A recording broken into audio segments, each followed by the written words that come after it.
Yes, the first biggest story, Ankita, is that ex-US President Donald Trump has been criminally charged. The New York grand jury has voted to indict Trump over a hush money payments made to a porn star ahead of the 2016 election.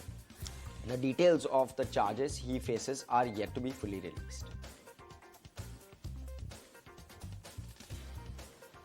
And on to the latest from the banking crisis scenario, US Treasury Secretary Janet Yellen has said that the banking regulations might need further tightening after the landmark collapse of the Silicon Valley Bank and the Signature Bank.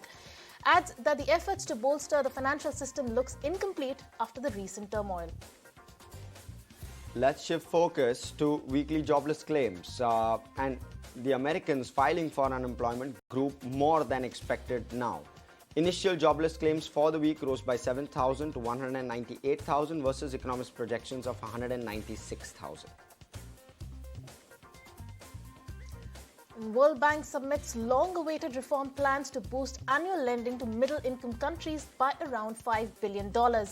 This with a view to fight climate change and other global crises while also protecting the bank's top-tier credit rating.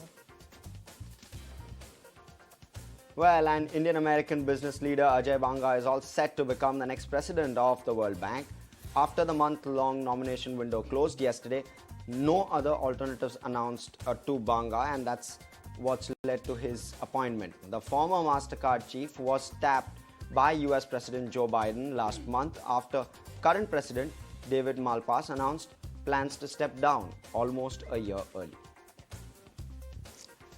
And small satellite service provider company Virgin Orbit is ceasing operations for the foreseeable future after it failed to secure a funding. The company is set to lay off nearly all of its workforce.